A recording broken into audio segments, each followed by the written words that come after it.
All right, welcome back to Mr. Berry Lectures. This is Chapter 14, Revolution and Nationalism, Section 3, where we will talk about Imperial China collapsing and sort of the early rise of nationalism and communism there. Now, main idea for today's notes is after the fall of the Qing dynasty, and that is totally how that is pronounced. I had to look up a translation guide on that one.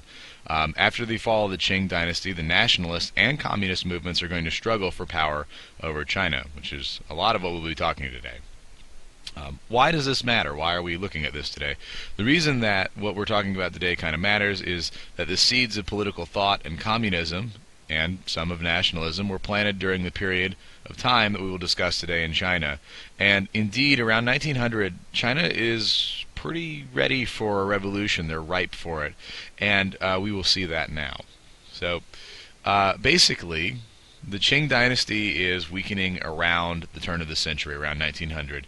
There are many groups in China that are pushing for change and modernization in China around that time. And one of the really important groups that are starting to appear during this time is the nationalists in China, people with a really strong national identity as Chinese. That didn't always exist in China, but it is starting to show up during this time. Now, one of these groups that kind of pops up in the early 1900s is going to be called the Kuomintang, and they're otherwise known generally as the Chinese Nationalist Party. Their leader, Sun Yishan, had been involved in nationalist groups for some time, and actually had helped overthrow the Qing dynasty in 1911. So the year before the Kuomintang is actually formed, he is helping to overthrow the current Chinese government, which is basically a imperial dynasty called the Qing. Now, Sun Yishan is one of your vocab terms, and he is honestly more commonly called Sun Yat-sen, so if you read a lot of historical documents, frequently he'll be referred to as that name. Your book tends to use a very formal family name, to my understanding, which people don't use as frequently. Sun Yishan and Kuomintang are both vocab terms for you. Sun Yishan is the first leader of the Kuomintang, because we will talk about a second one in a little while, who helped topple the Qing dynasty. Now, the Kuomintang is the group that he leads. They are the Chinese Nationalist Party. So when you think Kuomintang, think Chinese Nationalist Party. Now, the Kuomintang is actually formed after the fall of the Qing in 1912.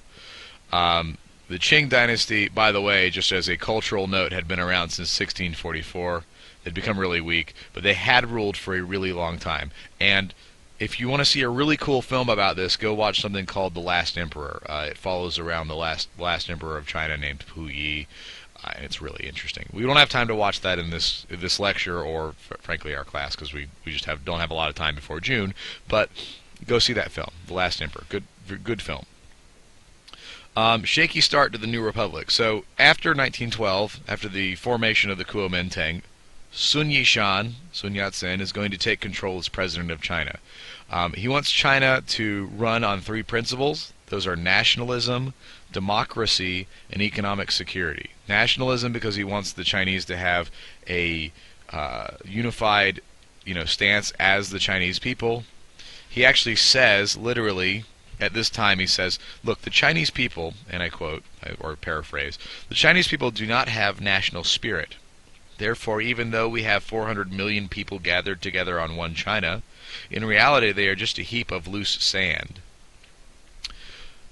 So he is saying, basically, there's a lot of us here, but we are not one country, and he wants them to be kind of one country. Now, unfortunately, Sun Yishan, and this is sort of a spoiler, is not going to be the one driving force that makes China one. That will be some governments after his passing, unfortunately. But he's kind of getting the ball rolling on that. Now, he wants democracy so people can elect their own officials, and of course he wants people to be economically secure, so to have some money, that never hurts. Unfortunately, despite his lasting influence as a revolutionary leader, Sun Yishan lacked the authority and military support to secure national unity. Sun actually turned over the presidency to a powerful general, Yuan Shikai, who quickly betrayed the democratic ideals of the revolution. His actions actually sparked local revolts, and after the general died in 1916, you have a civil war breakout. Real authority therefore at this time is going to fall into the hands of provincial warlords or other powerful military leaders, and they ruled these territories as large as their armies could conquer. So this is a time of fairly great chaos in China as well. That is a civil war, but it is a different civil war than we will talk about in a little bit, by the way. All right, World War I is going to spell some more troubles for the rest of the world, including China. China actually enters World War I on some level against Germany, hoping to gain basically lands held by the Germans in China. Germany had some trading cities that they had held on to, and after the war, unfortunately, China doesn't get anything out of this.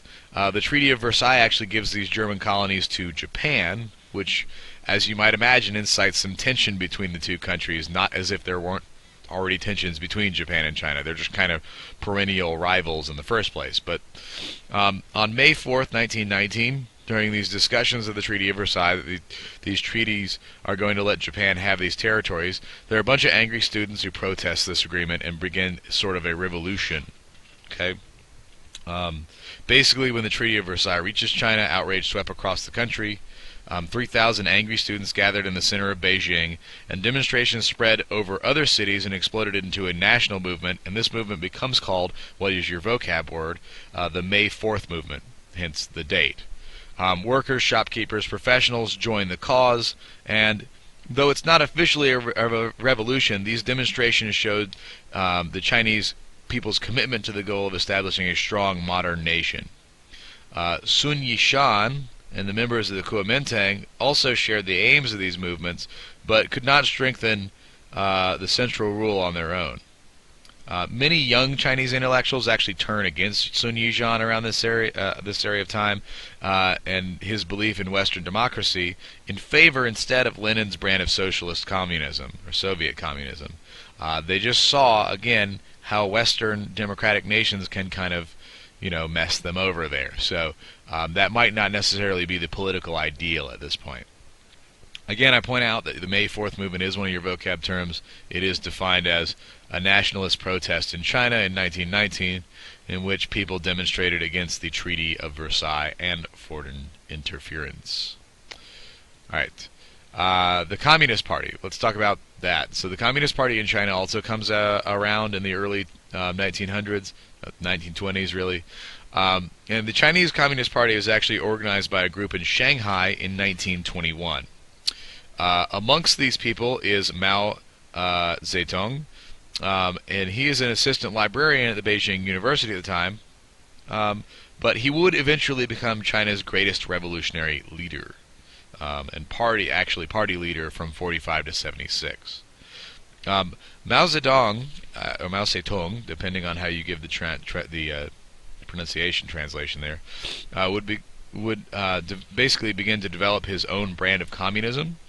It is a little different from Lenin's, because Lenin's is based on Marxist revolution, and basically thinks that the workers are going to take over. However, Mao kind of envisioned a different setting for revolution and different people that are going to rise up. He believed, basically, that he could bring revolution to a rural countryside where peasants could be the true revolutionaries.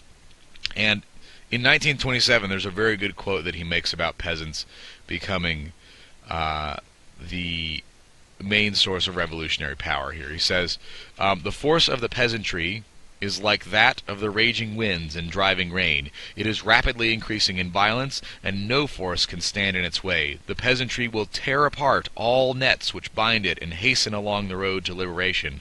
They will bury beneath them all forces of imperialism, militarism, corrupt officialdom, village bosses, and evil gentry. Mao Zedong, here quoted in Chinese Communism and the Rise of Mao. So he really kind of believes that this revolution is going to happen in a different fashion than Lenin. Peasants, not the workers, will rise up. Now, Mao Zedong is one of your vocab terms here. He is the revolutionary leader of the Communist Chinese Party, or Chinese Communist Party, and chairman of the party from 1945 to 76, which is, I should point out, a very long time. So he actually basically is the leader until his death. Not uncommon for communist dictators, but there you go. All right. During this time where the Nationalist Party and Communist Party are both coming about, we are going to see Lenin insert his hand here.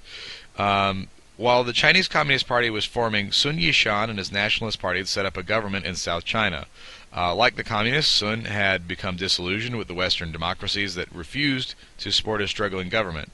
Sun decided to ally the Kuomintang with the newly formed Chinese Communist Party, and he hoped to unite all these revolutionary groups for common action. They wanted to get them all on the same side, basically. Now, Vladimir Lenin of Russia seizes this opportunity to help Chinese nationalist government, and in 1923 he sent military advisors and equipment to the nationalists in return for allowing the Chinese communists to join the Kuomintang. So it's kind of a thank you gift for helping out the communists, because, anytime that communists are helped, obviously Lenin, the great communist leader, is going to be in favor of it. Now, this partnership won't necessarily last very long, unfortunately. Nationalists and communists are going to clash, and we're going to see sort of an issue here. So after Sun Yishan dies in 1925, another leader comes to the head of the party, and his name is Jiang Jieshi. He is really quite commonly known as Chiang Kai-shek if you read a lot of history material. So again, an issue where your book is using the really formal family name, again, kind of odd. But he's going to head up the Kuomintang after Sun Yishan. Now, Jiang is the son of a middle-class merchant. Many of Jiang's followers are bankers and business people, basically people with a lot of money. And like Jiang, they feared the communist goal of creating a socialist economy modeled after the Soviet Union. Because if you know kind of what happens in socialism is wealth is distributed, and if you're rich, your wealth will be distributed. So, it's not fun to be rich in a communist or socialist republic, because you will not be rich very long. The peasants, however, because they have everything to gain from a communist government, on the other hand, back the communists. So while Jiang had promised democracy and political rights to all Chinese, some of them just decided that maybe communism would be a better thing. Okay. Again, Jiang Jieshi is one of your vocab terms. He is the second anti-communist leader of the Kuomintang, or Chinese Nationalist Party, and then later also, I should point out, because this is something that we would have probably gotten to in Chapter 18, but may or may not have time to come back to, he is later going to be the leader of Taiwan, okay, which is also known as the Republic of China. So, depends on what name you want to use there. But, fairly important historical figure that hopefully we will return to. Now, nationalists and communists clash. Although the two groups are going to attempt to work together, that would not last very long. In April of 1927, the nationalists actually move into Shanghai, and they attack the headquarters of the communist government. Nationalist troops and armed gangs moved to Shanghai. They killed many communist leaders and trade union members in the city streets. Now, similar killings took place in other cities, but one of the main ones was in Shanghai. Now, the nationalists during this time nearly wiped out the Chinese Communist Party, but they didn't get everyone, okay? Otherwise, this is kind of the end of the lecture here, but, they didn't get everybody. In 1928, Jiang Jieshi becomes president of the Nationalist Republic of China. It's the new nationalist Chinese government. At this point, Britain and the United States are both going to formally recognize the new government. And unfortunately, because of the slaughter of the communists in Shanghai, the Soviet Union, the USSR, does not see it. Jiang's treachery also had long-term effects. The communists' deep-seated rage over the massacre is going to erupt into a civil war that would last until 1949, which we are about to speak of. Now, in 1930, however, shortly after all these events, the nationalists and the communists were fighting a bloody civil war. Mao and other communist leaders had established themselves in the hills of south-central China, and Mao refers to this tactic of taking his revolution to the countryside as, quote-unquote, swimming in the peasant sea, he says. He recruited peasants to join the Red Army, and he trained these peasants in what's called guerrilla warfare, basically surprise attacks, attacks at night, not traditional line up against a army kind of warfare. Now, nationalists attacked the communists repeatedly, but generally failed to drive them out of the country. So again, there is great effort to rid themselves of the communists, but they just kind of keep holding on. Now, one of the interesting events that happens during the Civil War is something called the Long March. And in 1933, Zhang Jixi had gathered an army of at least 700,000 men, which is a lot. Zhang's army had then surrounded the communist mountain stronghold and outnumbered this contingency of communists, realized that they faced defeat. And in a daring move, they decided to move their 100,000 men, which again is a fairly large force, but is dwarfed greatly by the 700,000 that Zhang had fielded. And they began a hazardous 6,000-mile long journey called the Long March. Now, between 1934 and 35, these communists kept only a step ahead of Zhang's forces, and thousands died from hunger, cold, exposure, and battle wounds. So when you're walking all the time, 15, 14 hours a day, carrying a 10-day pack on this long trek, and I like to kind of call the long marches sort of like family circus-ish, because they're kind of going all over the place. It is not a fun time for them. Finally, a little more than a year, after a little bit more than a year, Mao and 7,000 or 8,000 communist survivors settled in caves in northwestern China. They had gained a new set of followers that would eventually strengthen the party. Meanwhile, as the civil war between the nationalists and communists raged, Japan is going to invade China. But we'll talk about that in a moment. Now, Long March, again, your vocab term down there on the right side, a 6,000-mile journey made in 34 to 35 by the Chinese communists fleeing from Zhang Jixi nationalist forces. Now, like I said, in 1937, the Japanese are actually going to invade China.